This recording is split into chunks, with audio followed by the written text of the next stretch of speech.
So guys আজকের ব্লগটা দেখতে পারবেন শহরের চাচাতো ভাই গ্রামে এসে ছোট ভাইকে নিয়ে বিয়ে করতে যাওয়া, আরে আরে না বিয়ে খাইতে যাওয়া, দেন শহরের চাচাতো ভাই থেকে খাইতে দিতে চাইলো না, এরপরে জোর করে খাওয়া দাওয়া শেষ করে দই খাওয়া, শহরের চাচাতো ভাই থেকে সাঁকো পার হইতে যে ভয় কাপাকাপি করে রাস্তা পার হওয়া, এরপরে দেখতে পারবেন শহরের চাচাতো বোনের সাথে এক যে গ্রামের চাচাতো বোনের দেখা, আর প্রাকৃতিক সৌন্দর্যের সাথে সাথে দেখতে পারবেন অনেক সুন্দর সুন্দর মুহূর্ত আরো কত কি। ট্রাস্ট মি গাইস আজকের ব্লগটা আপনাদের অনেক বেশি ভালো লাগবে, তাই যারা এখনো চ্যানেলটি সাবস্ক্রাইব করেন নাই তাড়াতাড়ি চ্যানেলটা সাবস্ক্রাইব করে দেন আর ভিডিওতে একটা লাইক করে দেন। লেটস গো।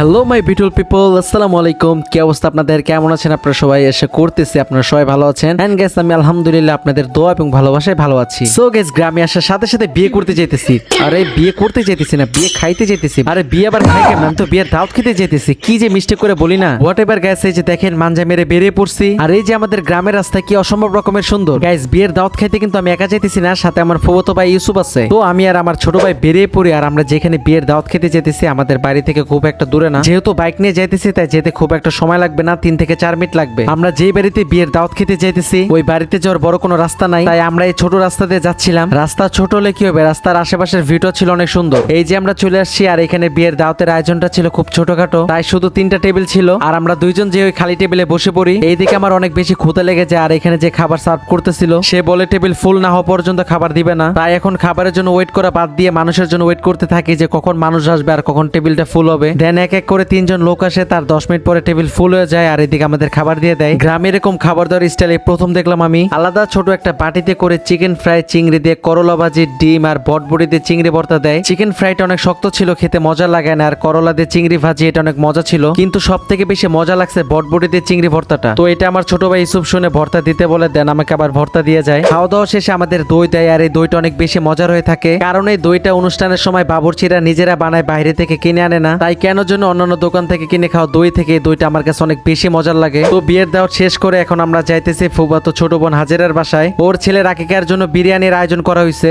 এখন আপনারা হয়তোবা বলবেন কি খাদক রে ভাই, একটু আগে বিয়ের দাওয়াত খেয়ে আসলো এখন আবার আকিকার দাওয়াত খেতে যাইতেছে। ট্রাস্ট মি বিয়ের দাওয়াত খেয়ে আমি একটু মজা পাই নাই, তাই অল্প একটু খেয়ে চলে আসছি। আমরা স্বাগতে করে রাস্তা পার হইতেছি, আর সামনে আমার ছোট বোন মাহিয়া। এর আগে আমি যখন আসছিলাম তখন রাস্তাটা ভালো ছিল, এখন পানি দিয়ে একদম তলায় গেছে। আমি অনেক ছোট থাকতে স্বাগতে উঠছিলাম, আর এখন বড় হয়ে স্বাগতে করে রাস্তায় পার হচ্ছি। ভাই বিশ্বাস করেন স্বাগতে ওঠার পরে আমার মোটামুটি ভালোই ভয় লাগতেছিল, যদি একবার পড়ে যায় অবস্থা একদম খারাপ হয়ে যাবে, আর মান সম্মান তো কিছুই থাকবে না। আর এর থেকেও বেশি ভয় লাগতেছিল আমার ছোট বোনের জন্য। আর এইদিকে দেখি আমার ছোট বোনের নাকি ভয় লাগে না, ও আরামসে একদম চলে গেছে। সাঁকো পাওয়ার পরে আমরা হাসাহাসি করতেছিলাম, এখান থেকে একবার পড়লে কি একটা অবস্থা হয়ে যেত। গাইস এখন আমার শহরের বোন মাহিয়া ও ব্লগটা কন্টিনিউ করবে, আর গ্রামের চাচাতো বোন ফুফাতো বোনকে পরিচয় করে দিবে।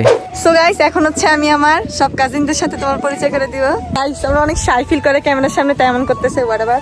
এটা হচ্ছে আমার বড় সেজু কাকার বড় মেয়ে বিথি। কেমন আছে বলো, কেমন আছে? আলহামদুলিল্লাহ ভালো। কেমন লাগতেছে ভিডিওতে আইসা? অনেক ভালো লাগতেছে। অনেক শাই ফিল করে, যাই হোক। তারপরে হচ্ছে আমার ফুফাতো বোন রত্না।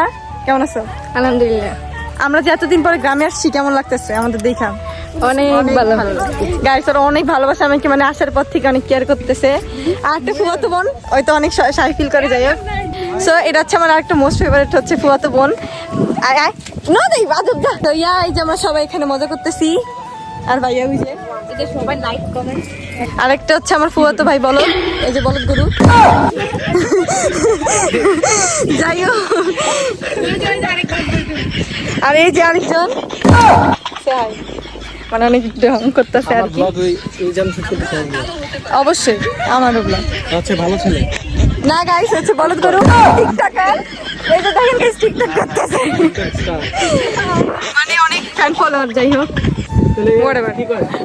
নদীর জায়গায় আসছি সবাই, যে অনেক ভালো লাগতেছে। গাইস আমার ফুফু হচ্ছে এখানে গোসল করতেছে নদীতে। 8 বছর পরে গোসল করতে আসি, 8 বছরের থেকে করি নাই। কেমন লাগতেছে গোসল কইরা? ভালো লাগতেছে গো, শান্তি। এই ছোটকালে করে গেছি, আর গোসল মোসল করি নাই নদীতে। 8 বছর পরে এত সুন্দর গোসল করতে আসি। দেখ আসলে আমার ফুফু সৌদি আরবে থাকতো, তো অনেক বছর পরে আসলো, আইসা নদীতে গোসল করতেছে।